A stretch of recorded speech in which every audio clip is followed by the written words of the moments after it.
सदस्यगण Shri NK. Premachandran जी ने जो प्रश्न उठाया है वक्फ संशोधन विधेयक 2025 पर संयुक्त समिति में विधेयक कुछ खंड जोड़ दिए गए जो विधेयक के दायरे से बाहर हैं।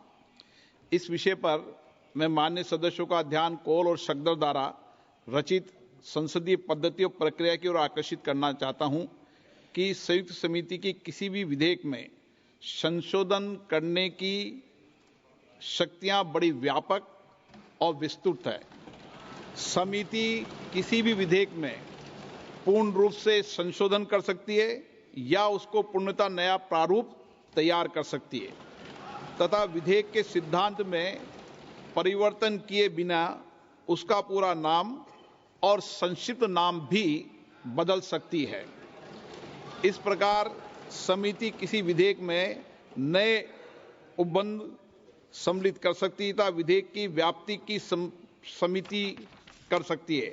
विगत में कई संयुक्त समितियों ने विधेयकों में ऐसे संशोधन किए हैं। श्री किरण रिजिजू जी।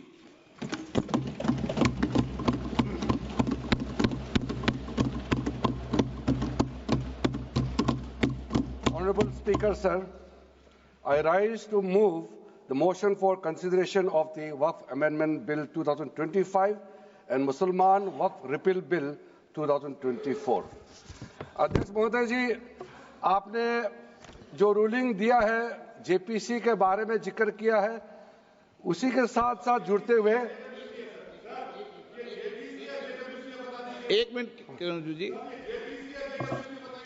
एक मिनट श्री सौगत राय जी संशोधन संख्या 108 को प्रस्तुत करें। आप बोल रहे थे ना? हाँ। Under Rule 77(2) of the Rules of Procedure, I propose that the Waqf Amendment Bill 2025 be recommitted for the purpose of eliciting further opinion thereon. Okay, माननीय मंत्री जी अब 12 और 16 पर अपना वक्तव्य दें।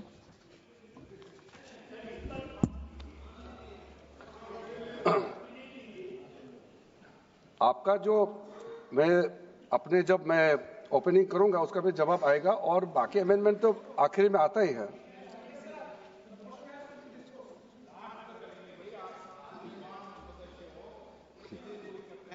चलिए माननीय मंत्री जी।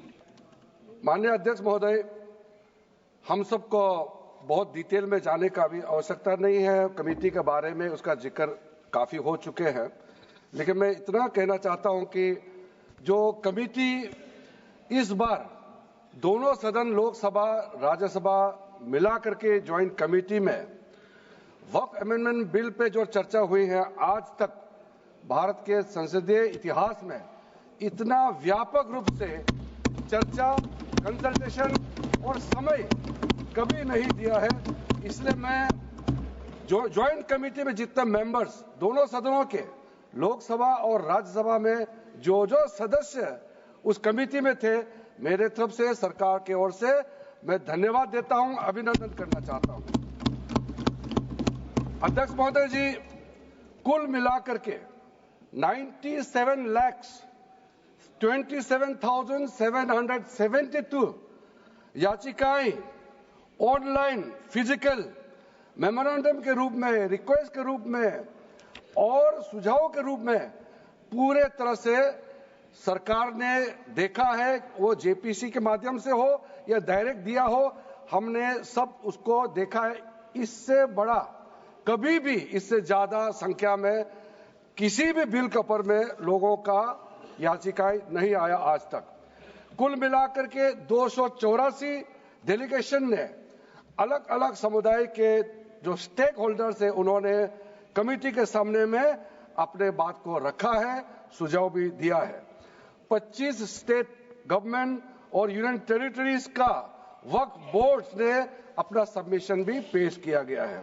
इसके अतिरिक्त कई लीगल लुमिनरीज, विद्वान लोग हैं हमारे समाज में, कम्युनिटी लीडर्स हैं, अलग अलग धार्मिक संस्थाओं का प्रतिनिधि, charitable organisation, civil society, academicians, researchers, policy makers, सब ने इस कमेटी के सामने में पेशकश किया है।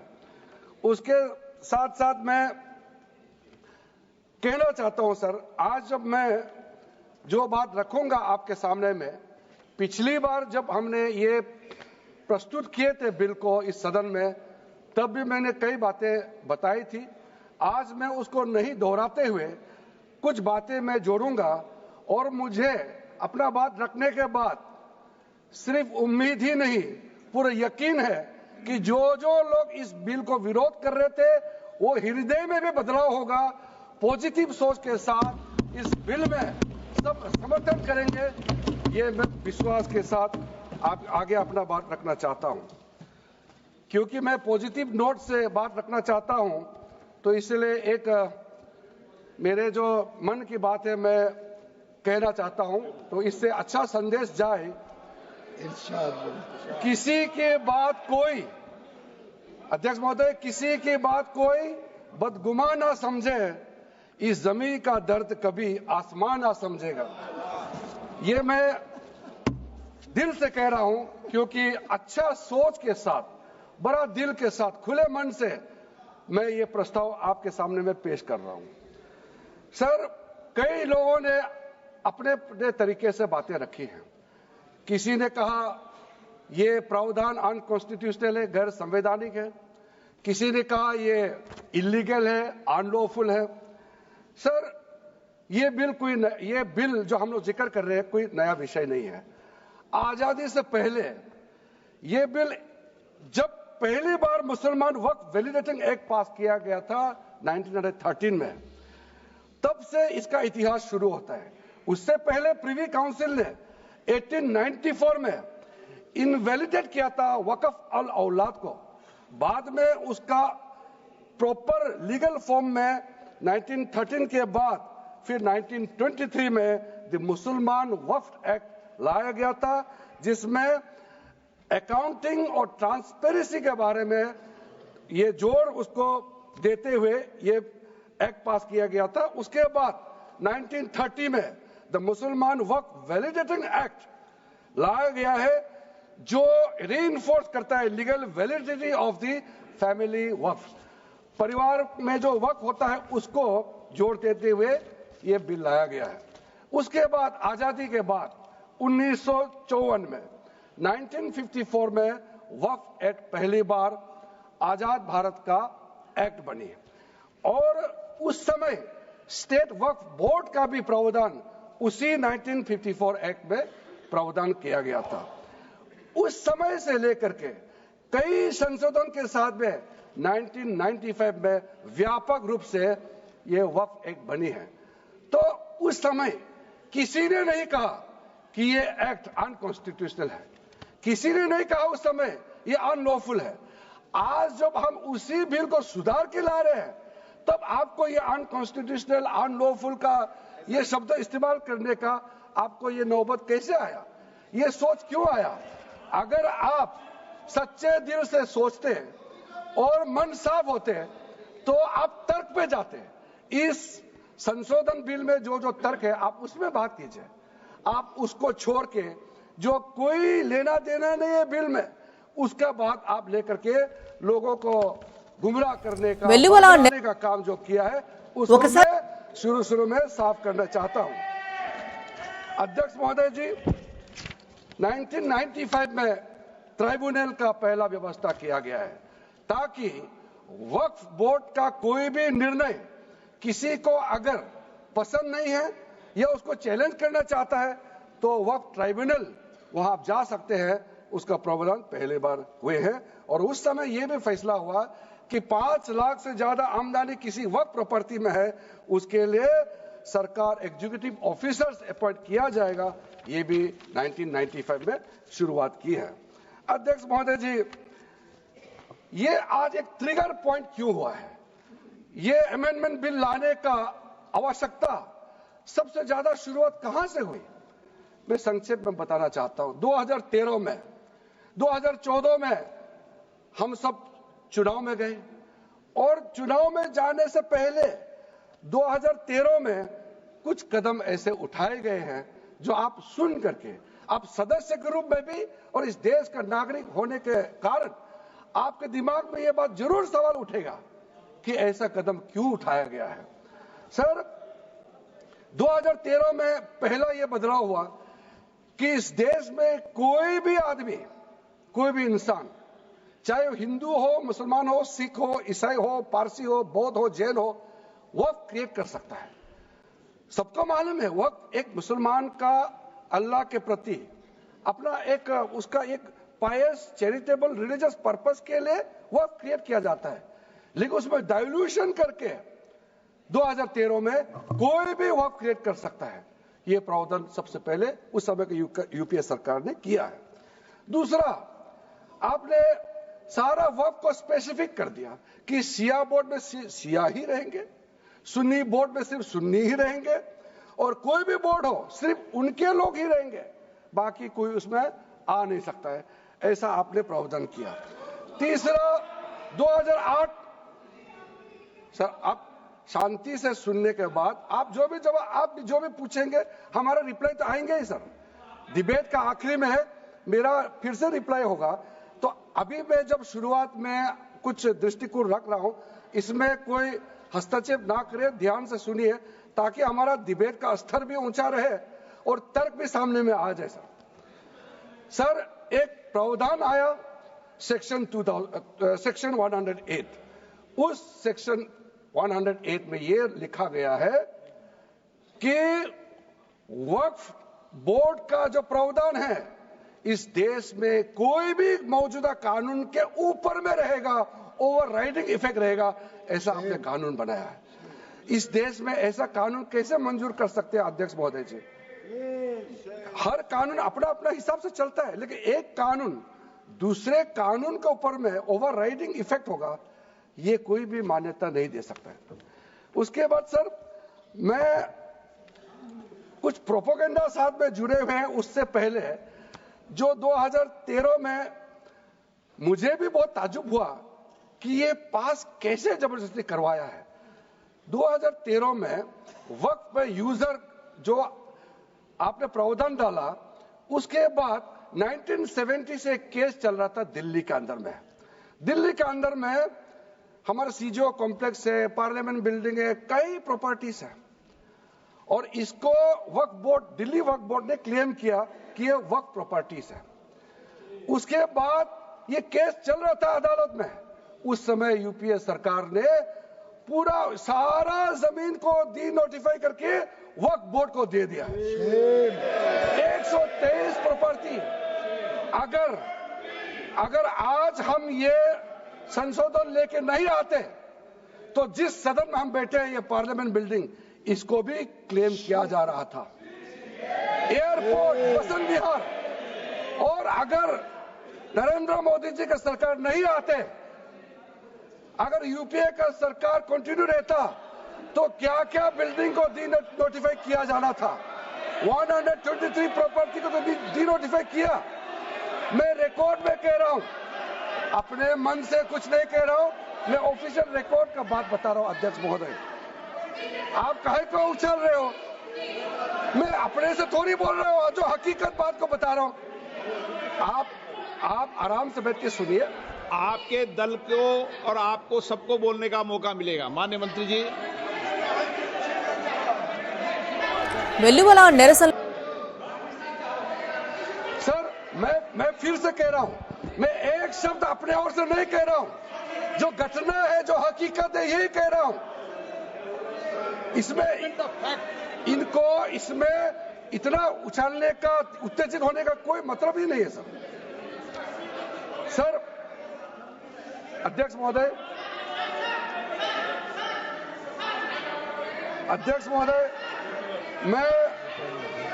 मैं आपके माध्यम से सदन को कहना चाहता हूं कि जो संवैधानिक बात उठा करके लोगों को गुमराह करने का जो प्रयास किया जा रहा है, उसको भी देश के सामने में सही बात रखना बहुत ही जरूरी है। एक बात बार बार इन लोगों ने कहा गया है कि ये जो वक्फ अमेंडमेंट बिल है, ये आर्टिकल 25, आर्टिकल 26, आर्टिकल 30 का उल्लंघन करता है करके इन्होंने इल्जाम लगाया। पढ़ चुका हूं, आप पढ़ लो। कभी भी डिबेट के बीच में पॉइंट ऑफ ऑर्डर नहीं होता है, व्यवस्था दे दिए आप उठाना कभी। माननीय मंत्री जी बोलिए। अध्यक्ष महोदय, दूसरा विषय इन्होंने समानता का बात उठाया, आर्टिकल 14 का इक्वालिटी को लेकर के उन्होंने सवाल उठाया, उसका भी मैं जवाब देना चाहता हूं अध्यक्ष महोदय। ये कोई तरीका नहीं है।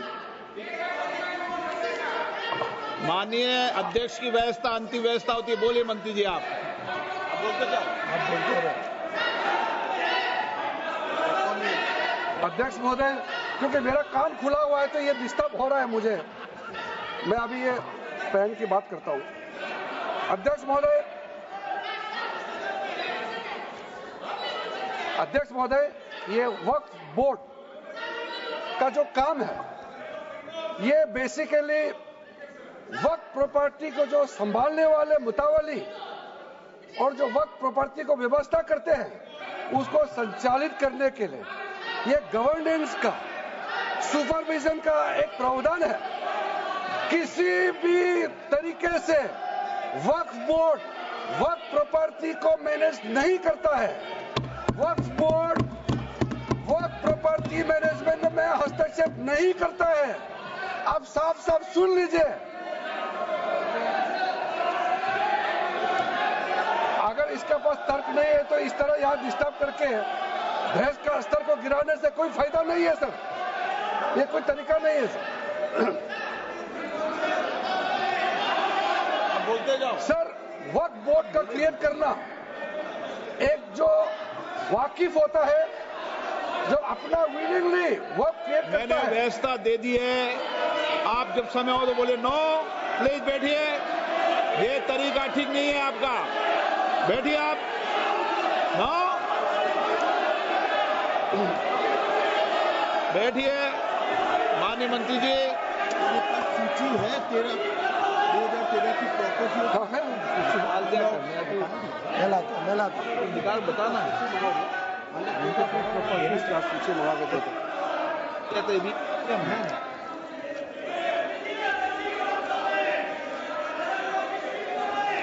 अध्यक्ष महोदय, सबको बोलने का मौका मिलने वाले हैं, तो कम से कम बात को शांति से सुनने के बाद आप अपना बात रखिए। ये कोई तरीका नहीं होता है सर।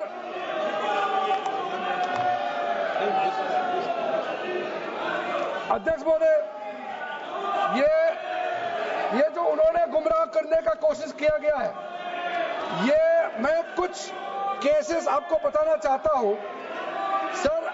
आप देखिए आर्टिकल 25(1) क्या कहता है, संविधान का अनुच्छेद आर्टिकल 25(1) कहता है, subject to public order, morality and health and to the other provisions of this part, all the persons are equally entitled to freedom of conscience and the right freely to profess, practice and propagate religion. Sir, government किसी भी धार्मिक व्यवस्था को, किसी भी religious institution, कोई धार्मिक काम में हस्तक्षेप करने नहीं जा रहा है, ना ही वक्फ बोर्ड किसी धार्मिक स्थल की व्यवस्था में कोई भी तरीके से हाथ डालने का प्रावधान है, बिल्कुल नहीं है सर।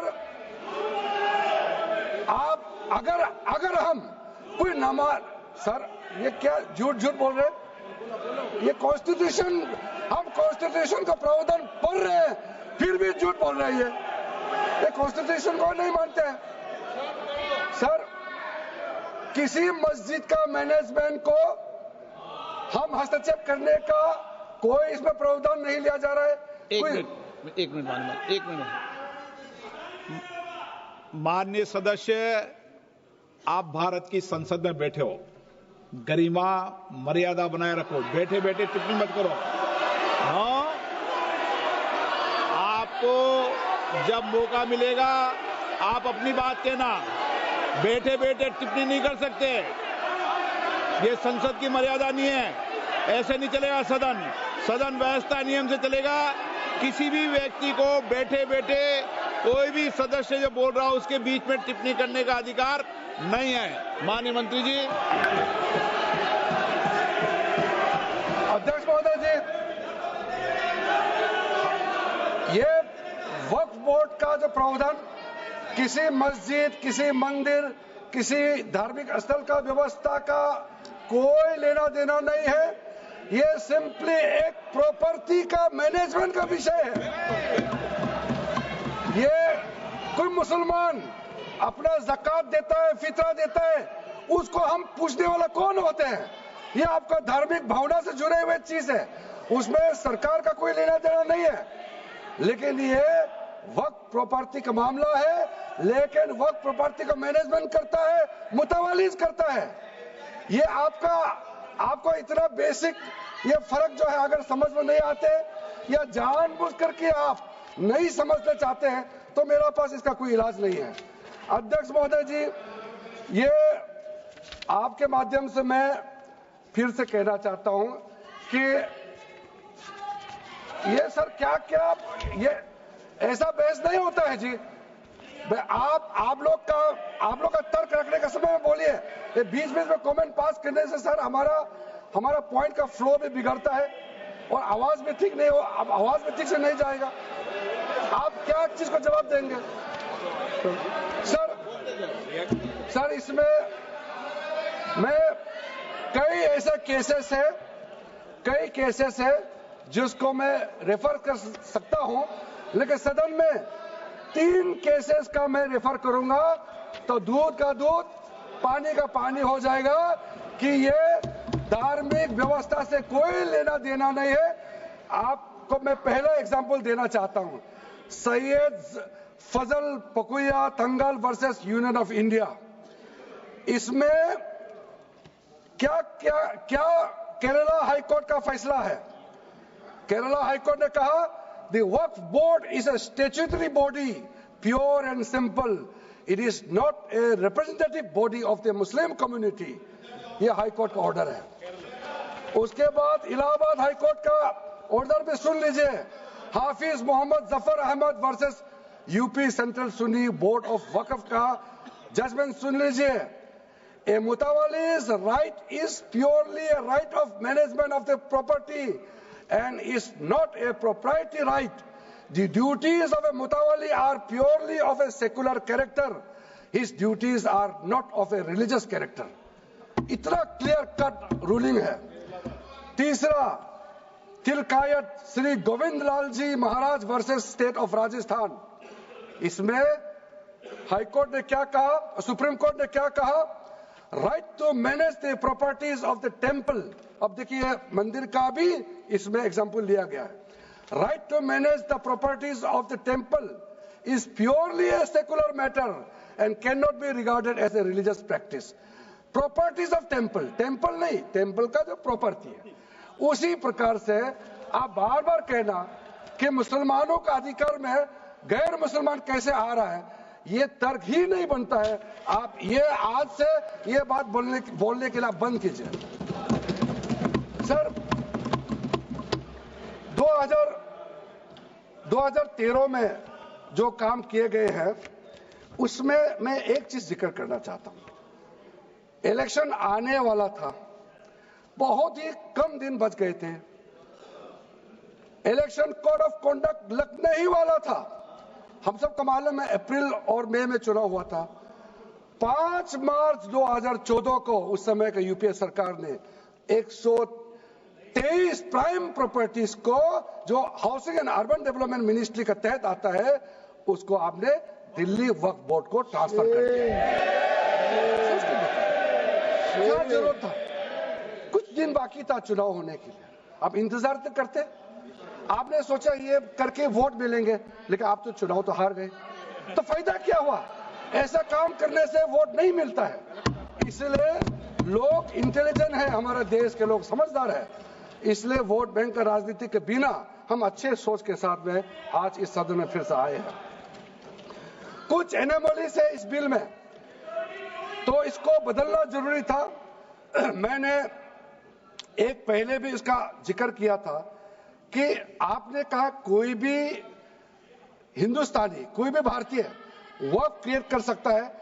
वो 95 में ऐसा नहीं था, आपने 13 में बदलाव किया, उसको हमने फिर से 1995 का प्रावधान को फिर से रिवाइव करते हुए ये हमने जोड़ा है कि वक्फ वही क्रिएट कर सकता है जो मिनिमम 5 साल इस्लाम को प्रैक्टिस करता है। बहुत साफ साफ शब्दों में प्रावधान रखा है। सर, जो वक्फ बोर्ड बने हैं हम उसको बहुत ही सेकुलर इंक्लूसिव बनाना चाहते हैं।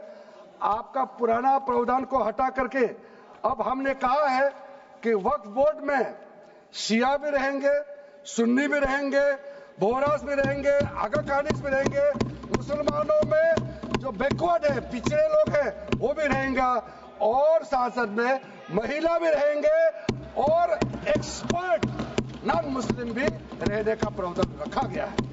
सब स्वागत करना चाहिए, इसको किसी को आपत्ति होने का कोई जरूरत नहीं है। उसके बाद सर मैं थोड़ा सा विस्तार करके बताना चाहता हूं। मेरा ही खुद का एग्जांपल मैं देता हूं। मान लो मैं मुस्लिम नहीं हूं, लेकिन मैं माइनॉरिटी अफेयर्स मिनिस्टर हूं, तो मैं सेंट्रल वक्फ काउंसिल का चेयरमैन होता है। तो मेरे होने के बावजूद उसके बाद टोटल 4 नॉन मुस्लिम हो सकता है वक्फ काउंसिल में मेंबर, और उसमें मैक्सिमम 4 नॉन मुस्लिम के साथ साथ में 2 महिला कंपलसरी है। 2 महिला होना ही चाहिए सर। उसके बाद सर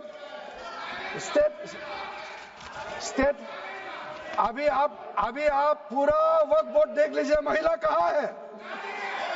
महिला को भी रखा ही नहीं है, वो सिर्फ बातें करते हैं। सर 22 सर मैं स्पेसिफिक बताना चाहता हूं। सेंट्रल वक्फ काउंसिल में टोटल 22 मेंबर्स में 4 नॉन मुस्लिम से ज्यादा मेंबर नहीं हो सकते हैं। एक्स ऑफिशियो का पद को मिला करके 3 मेंबर ऑफ पार्लियामेंट होगा। मेंबर ऑफ पार्लियामेंट तो किसी धर्म का हो सकता है। जब इलेक्शन करते हैं तो कोई भी धर्म का मेंबर ऑफ पार्लियामेंट या एमएलए बन सकते हैं। सर 10 मेंबर मुस्लिम कम्युनिटी से होगा, 2 फॉर्मर जजेस होंगे सुप्रीम कोर्ट और हाई कोर्ट के, 1 advocate of national eminence member रहेंगे, 4 persons of national eminence from various field. ये तो कई कमिटियों ने इसको सिफारिश किया है, और एडिशनल सेक्रेटरी या joint secretary to the government of India उसमें रहेंगे। आउट ऑफ 10 मुस्लिम मेंबर्स 2 महिला अनिवार्य है, ये हमने प्रावधान रखा है। और स्टेट बोर्ड में आउट ऑफ 11 मेंबर्स 3 से ज्यादा नॉन मुस्लिम नहीं हो सकता है। एक्स ऑफिसर को मिलाकर के 1 chairperson, 1 MP, 1 MLA, 4 members from Muslim community, 2 members with professional experience, 1 member of Bar Council and Joint Secretary to the state government dealing with work matters. Out of 4 Muslim members, 2 shall be women. ये हमने रखा है ताकि हमारे बहनों को किसी तरीके से दरकिनार नहीं कर सके। वक्फ एक्ट सर हमने जो नया प्रावधान रखा है उसमें जितना भी जो आर्बिट्रेरी प्रोविजन जो जरूरी नहीं था उसको हमने सामान्य रूप से देश में और जितना कानून है उसको मिलाते हुए मुख्य रूप से ट्रांसपेरेंसी इन वक्फ मैनेजमेंट, सर्वे को अपडेट करने के लिए जो पहले इनसफिशिएंट प्रोविजन था, इसमें वक्फ लैंड रिकॉर्ड्स वगैरह में महिलाओं का इनहेरिटेंस राइट्स, बच्चों का राइट, और साथ साथ में कई हजारों केसेस पेंडिंग है ट्राइब्यूनल और कोर्ट्स में, उसको सेटल करने के लिए जो आज लगभग 10,000 से भी ज्यादा केसेस जो पेंडिंग था और कुछ सालों के अंदर में 13 से 30,000 केसेस पेंडिंग हो चुके हैं, उसको सरलता से सुलह करने के लिए हमने रास्ता खोजा है। एक चीज बार बार आप लोग कहते हैं, हमारे पक्ष के लोग हो या उस साइड के पक्ष के लोग हो, या जो सदन से बाहर है वो एक वक्तव्य देते रहते हैं, मैं उसको सुधारना चाहता हूं। ये कहते हैं कि हमारा देश में लैंड बैंक जो है वक्फ बोर्ड के पास 3rd लार्जेस्ट है। पहला रेलवे, इंडियन रेलवे, फिर इंडियन आर्मी मतलब इंडियन डिफेंस का, और फिर कहता है वक्फ बोर्ड के पास जमीन है। मैं उसको सुधारना चाहता हूं। सर, आप भी तो ट्रेन में चलते हैं, हम लोग भी ट्रेन में चलते हैं। हजारों किलोमीटर ट्रेन का पटरी लगा हुआ है, स्टेशन बना हुआ है। वो ट्रेन का पटरी लगा हुआ है, वो रेलवे का प्रॉपर्टी थोड़ी है, ये तो देश का प्रॉपर्टी है। हम लोग सब चलते हैं उसमें। इसको आप कैसे लगा सकते हैं कि रेलवे के पास इतना है, वक्फ बोर्ड के पास इतना है? वो देश का प्रॉपर्टी है। हमारा डिफेंस के पास कहता है कि 2nd लार्जेस्ट है। डिफेंस के पास जो भी ले रहे, जहां ट्रेनिंग करता है, जहां वो रहता है, या बॉर्डर एरिया में जितना डिफेंस लैंड है वो देश का रक्षा के लिए है। उसको आप कैसे वक्फ प्रॉपर्टी के साथ आप तुलना कर सकते हैं? वक्फ प्रॉपर्टी प्राइवेट प्रॉपर्टी होता है सर। तो इसलिए दुनिया में सबसे ज्यादा वक्फ प्रॉपर्टी हिंदुस्तान में है। सिर्फ हमारा देश में ही नहीं, दुनिया का सबसे बड़ा और सबसे ज्यादा वक्फ प्रॉपर्टी हिंदुस्तान में है। तो फिर ये क्यों है 60 साल तक आप सरकार में रहे हैं, हमारे देश में मुसलमान इतना गरीब क्यों है? जब दुनिया का सबसे ज्यादा वक्फ प्रॉपर्टी हमारा देश में है, तो हमारा गरीब मुसलमानों का पढ़ाई के लिए, मेडिकल ट्रीटमेंट के लिए, स्किलिंग के लिए, इनकम जनरेशन के लिए क्यों काम नहीं हुआ आज तक? बताइए। ये दुनिया का सबसे बड़ा वक्फ प्रॉपर्टी अगर हिंदुस्तान में है, तो उस प्रॉपर्टी से गरीबों का उत्थान के लिए, लोगों का भला के लिए अगर ये सरकार नरेंद्र मोदी जी के नेतृत्व में गरीब मुसलमानों के लिए काम कर रहा है, तो इसमें आपत्ति क्यों होना चाहिए? आप लोग बताइए। इसलिए सर, इसको धर्म जाति से बाहर उतर करके सबको सीधा अपना दिल से पूछ करके आप सोच के देखिए कि आप जो लोग आज इस बिल को विरोध कर रहा है, आज 1 साल 2 साल नहीं, सदियों तक हमारा देश उसको याद रखेगा कौन इस बिल को समर्थन कर रहा है, कौन इस बिल को विरोध कर रहा है। आज चंद वोट के लिए, सत्ता के लिए हमारे मुसलमानों को आपने 70 साल से ज्यादा वोट बैंक बना करके गुमराह किया है। कितना और गुमराह करना चाहते हैं? अब हमारा देश में वोट बैंक की राजनीति नहीं चलेगा। इसलिए मैं कहना चाहता हूं, जब हमारा देश में इतना वक्फ प्रॉपर्टी है, तो इसको हम बेकार में पड़ा रहने नहीं दिया जा सकता है। गरीब मुसलमानों के लिए, आम मुसलमानों के लिए इस्तेमाल करना ही पड़ेगा। उसके लिए आज का ये वक्फ संशोधन बिल जरूरत है। अध्यक्ष महोदय जी, हमारे अपने वामसी पोर्टल में, हमारे मंत्रालय के वामसी पोर्टल में हमने रिकॉर्ड देखा है। सचर कमेटी जो आपने बनाया है 2006 में, उन्होंने भी ये बारे में काफी डिटेल में जिक्र किया हुआ है। सर, 2006 में 4.9 लाख वक्फ प्रॉपर्टी था और उसका इनकम कितना था? मैं बता दूं आंकड़ा सर, आप कहेंगे 4.9 लाख वक्फ प्रॉपर्टी में टोटल इनकम था 163 करोड़। कौन खाते थे? 163 करोड़। और आपने 2013 में बदलाव करने के बाद आज इनकम कितना बढ़ा है वो भी मैं बता देता हूं। हो गया 166 करोड़। 3 करोड़ बढ़ा है। कैसे मंजूर कर सकता है हम लोग इस महान सदन में बैठ करके? अगर इतना 10 सालों के बाद भी दुनिया का सबसे ज्यादा प्रॉपर्टी का टोटल इनकम जनरेशन 3 करोड़ बढ़ता है, तो ये हम कभी मंजूर नहीं कर सकता अध्यक्ष महोदय। इसलिए उस समय कहा गया था, मैं अभी का नहीं बता रहा हूं, सचर कमेटी समय में भी कहा गया है कि अगर थोड़ा सा एफिशिएंटली मैनेज करता तो 12,000 करोड़ पर ईयर तो उसी समय जनरेट हो जाना चाहिए था नॉर्मल मार्केट रेट से। और 12,000 करोड़ अगर वो प्रॉपर्टी से रेवेन्यू जनरेशन करता है, कितना लाखों करोड़ों मुसलमानों को फायदा होगा, आप सोच के देखिए। इसलिए सर, आप लोग भी, मैं अनुरोध करता हूं कि आप लोग भी वक्फ के बारे में जानना है तो हमारा वामसी पोर्टल को क्लिक करके आप लोग देखिए। सर, आज वो 4.9 लाख से बढ़ करके टोटल वक्फ प्रॉपर्टी बन गया है 8.72 लाख हमारा देश में वक्फ प्रॉपर्टी बन गया है। और आप कल्पना कीजिए 8.72 लाख प्रॉपर्टी वक्फ का है, उसको अगर हम सही तरीके से मैनेजमेंट करता तो हमारा मुसलमानों का ही नहीं है देश का तकदीर बदल जाएगा। इतना प्रॉपर्टी हमारे पास। अब समझिए चीज को सर। मैंने अभी कई राज्यों का दौरा किया अध्यक्ष महोदय, मैंने कई राज्यों का दौरा किया। मैं एक एग्जांपल आपको जरूर देना चाहूंगा। मैं बहुत इंप्रेस हो गया जब मैं पिछली बार जम्मू कश्मीर गई। जम्मू कश्मीर में हमारा नई वहां वक्फ बोर्ड का चेयरपर्सन बनी और मैंने पूछा कि आप जब वक्फ बोर्ड का चेयरमैन बनी तो उसमें क्या हालत थी और आज क्या हालत है। उन्होंने बोला कि सर जब उन्होंने पदभार संभाली तो उसमें कोई इनकम का, कोई व्यवस्था का, रिकॉर्ड का ठीक ठाक कुछ भी नहीं था।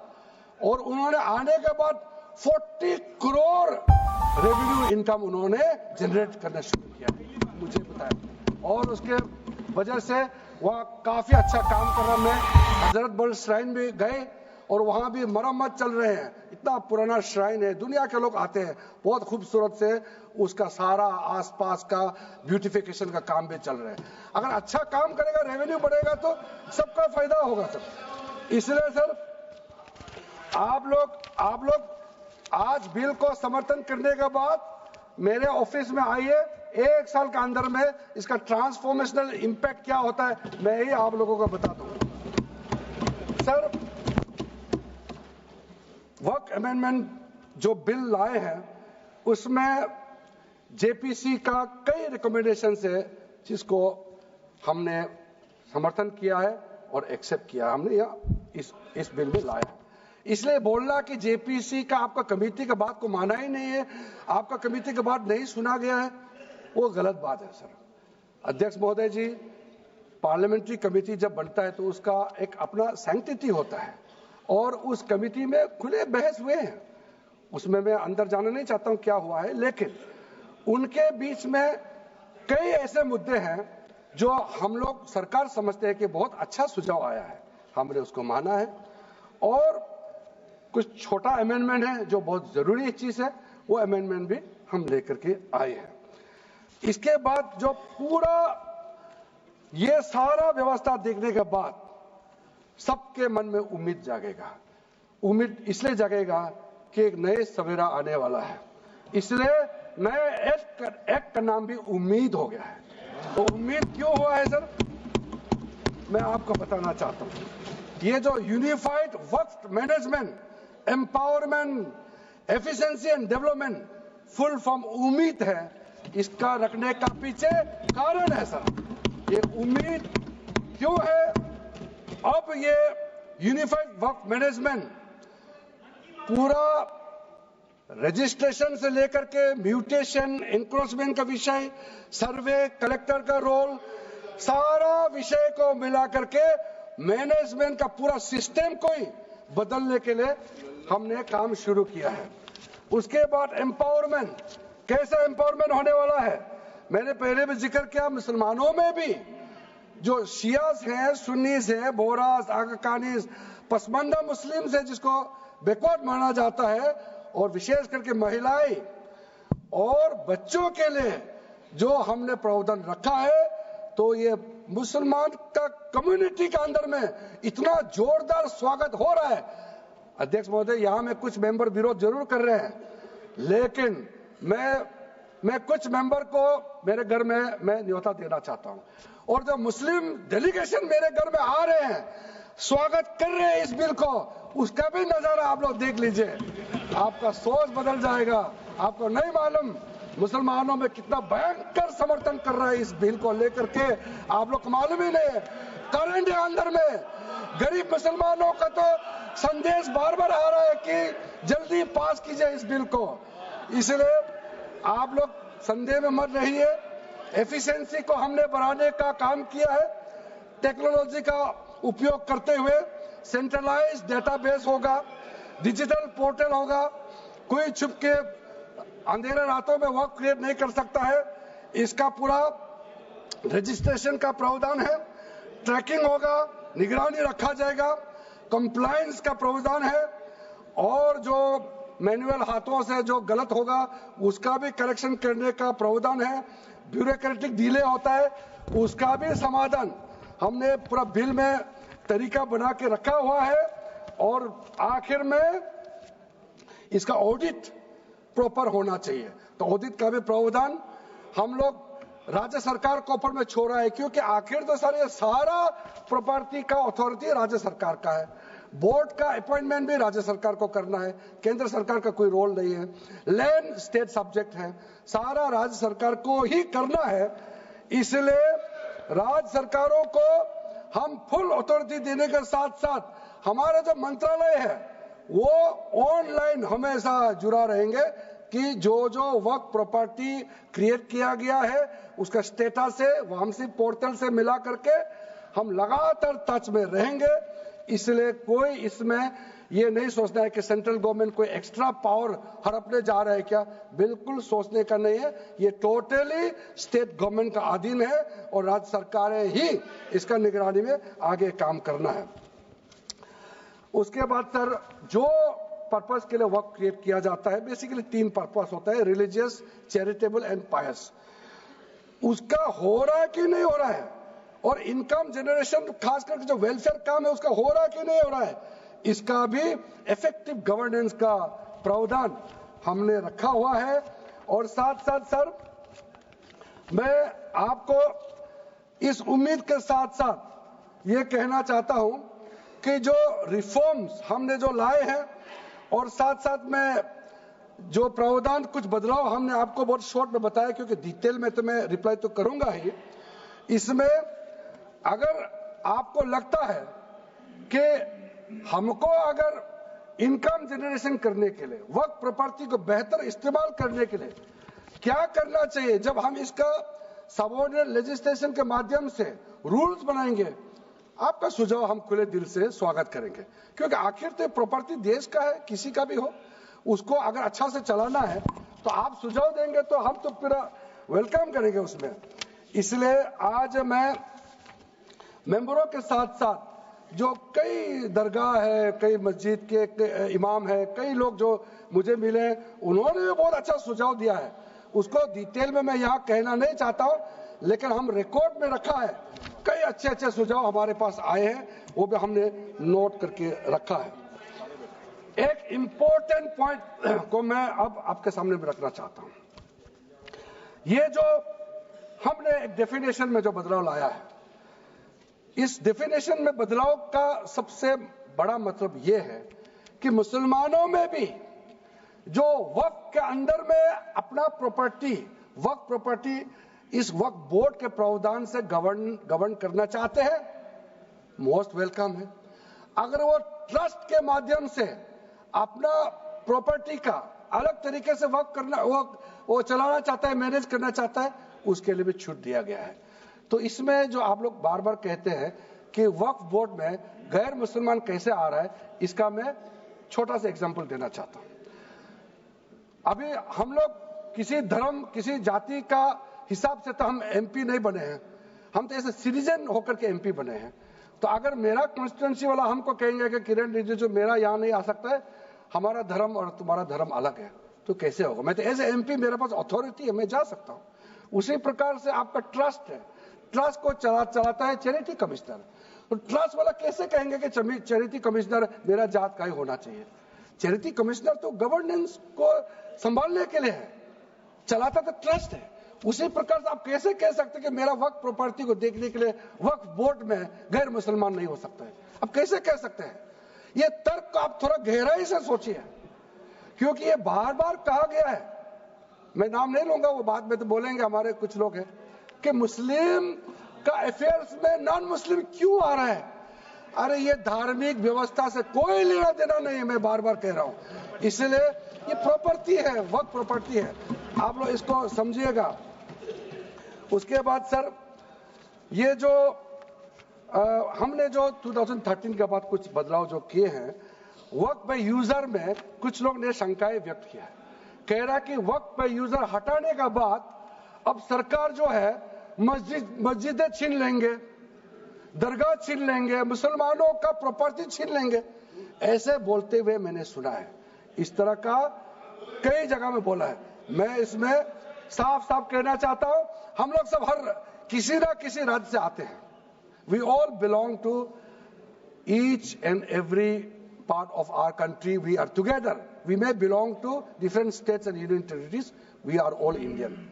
ये अथॉरिटी राज्य सरकार को हमने कैसे दिया? जो प्रॉपर्टी वक्त में यूजर को हम लोगों ने हटाने के बाद ये प्रावधान सुरक्षित किया है, ऑथोराइज किया स्टेट गवर्नमेंट को कि जो प्रॉपर्टी रजिस्टर्ड हो चुके हैं, जब आप नमाज पढ़ते हैं, रजिस्टर्ड है, डॉक्यूमेंट है, उस पे कोई हस्तक्षेप नहीं होगा। ये कानून प्रोस्पेक्टिव है, रेट्रोस्पेक्टिव नहीं है। ये आप लोग बहुत क्लियर से सुन लीजिए, ये किसी का जमीन छीनने का कानून नहीं है। ये किसी का राइट, किसी का हनन करके उसका प्रॉपर्टी को हड़पने का नहीं है। राज्य सरकारों को अधिकार दिया गया है कि जो ऑलरेडी रजिस्टर्ड है उसका तो कोई डिस्प्यूट नहीं है, लेकिन जो डिस्प्यूटेड है, जो कोर्ट में पेंडिंग है, उसको हम यह कानून बना के कैसे हटा सकते हैं?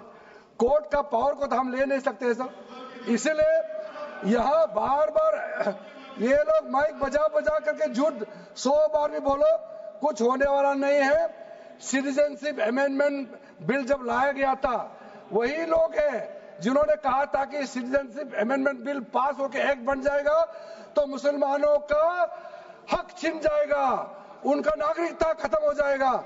आज सीए लागू हो गया, बताइए किसी मुसलमान का अधिकार छीना है? किसी मुसलमान का नागरिकता छीना है? बताइए, क्या आप माफी मांगेंगे? आपने देश भर में घूम घूम कर झूठे बातें फैलाया, आज आप साबित हो गया कि आपने झूठ बोला था, लेकिन आज आप माफी मांगने का भी हिम्मत नहीं रखते हैं। जिगर थाम के आप लोग सुनिए, ये आप आज दोबारा आप मिसलीड करेंगे, गलत बातें करेंगे तो फिर मुंह खाना पड़ेगा आपको। फिर कोई और बिल लेके आएंगे, फिर मैं आपका पर्दाफाश करेंगे फिर से। इसीलिए सर हम लोग तर्क पे जाइए, पॉइंट पे जाइए। इसलिए दूसरा, महिलाओं के लिए अध्यक्ष महोदय जी, क्योंकि फैमिली में पुरुष महिला सब होते हैं, तो इसमें हमने एक सिंपल प्रावधान रखा है कि एक कोई भी मुसलमान जब वर्क क्रिएट करता है, सबसे पहले उस परिवार में जो महिला का अधिकार है उसको सुरक्षित करके ही आप वर्क क्रिएट कर सकते हैं।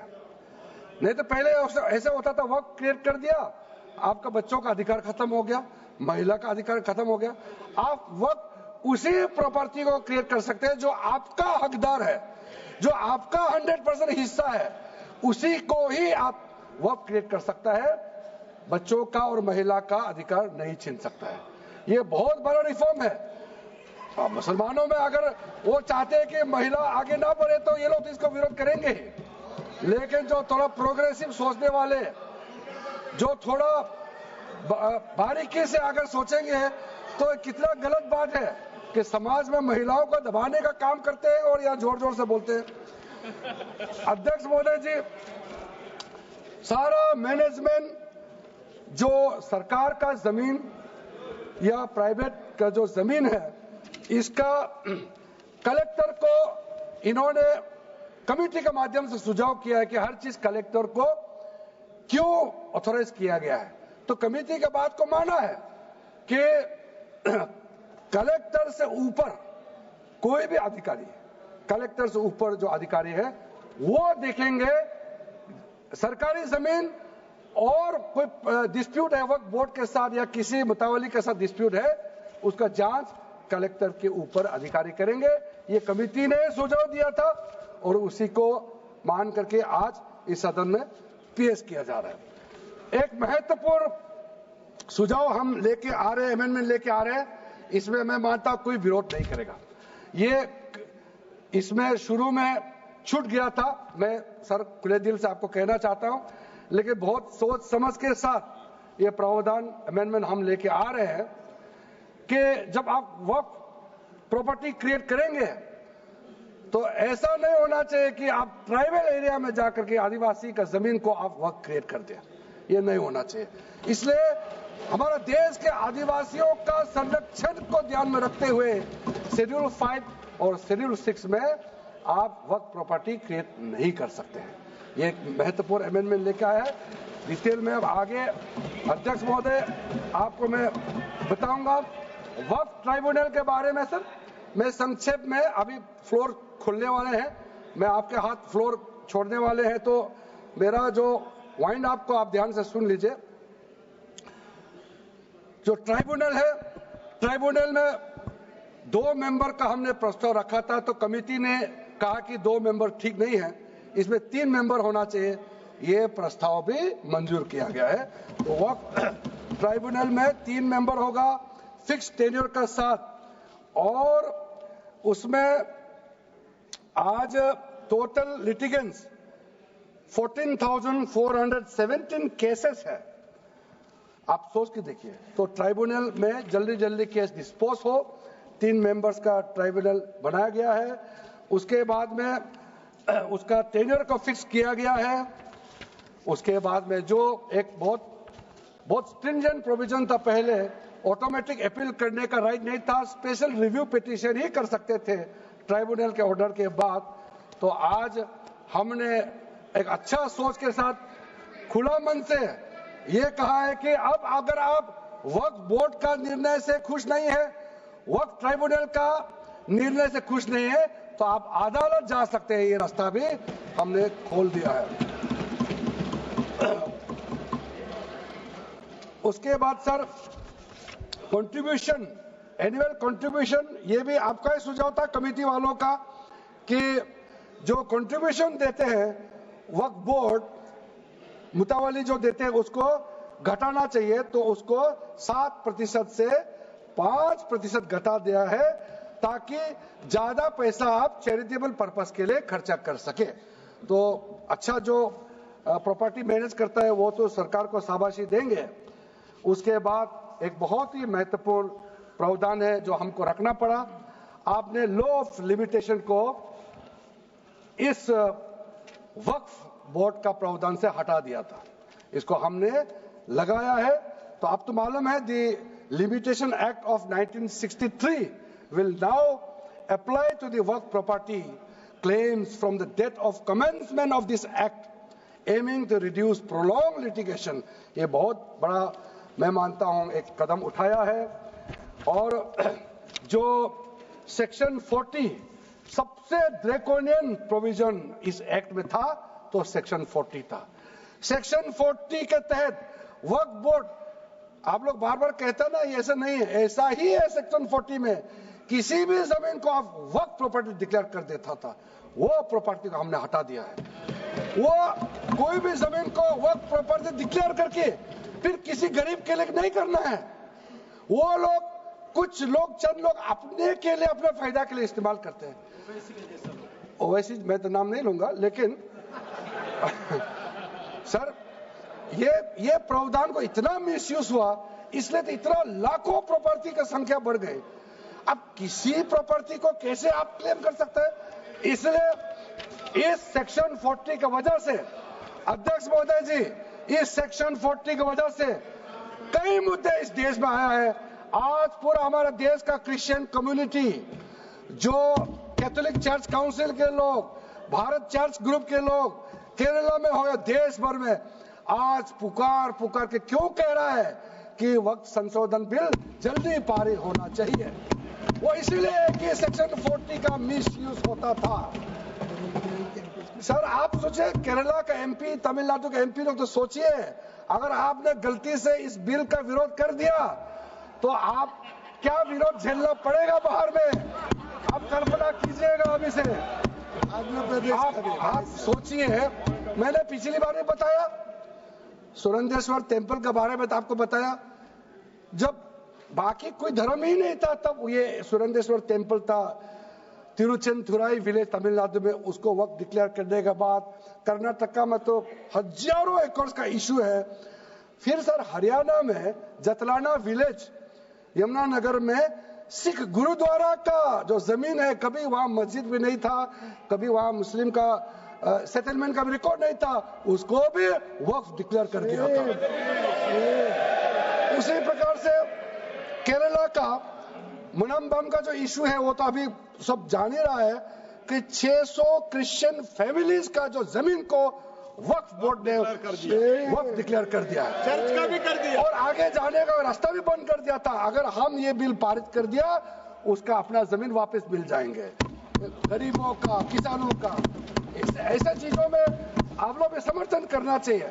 मैं तो मानता हूं कि अभी भी देर नहीं हुआ, अभी भी आप जिद पे राजनीतिकरण करके आप अड़े रहे, आप मुश्किल में फंसने वाले हैं। विशेष करके हमारे कांग्रेस वालों को मैं कहना चाहता हूं, और बाकी हमारे साथी दल है, कांग्रेस के झांसे में ना आए, आपको भी डुबा देंगे ये लोग।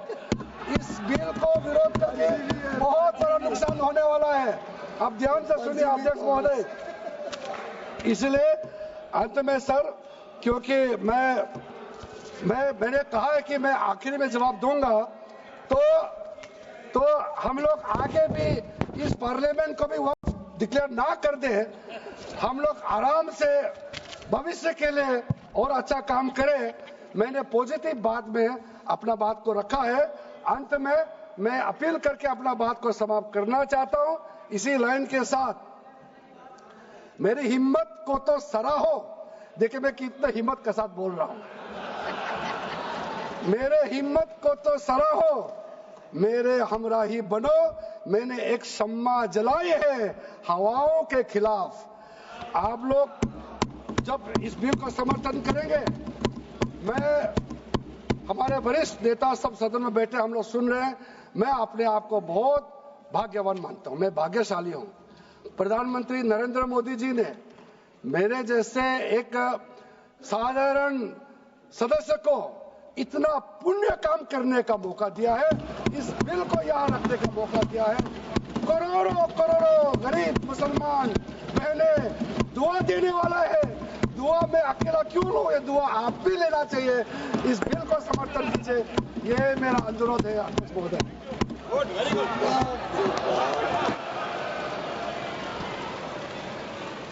श्री गौरव गोगोई।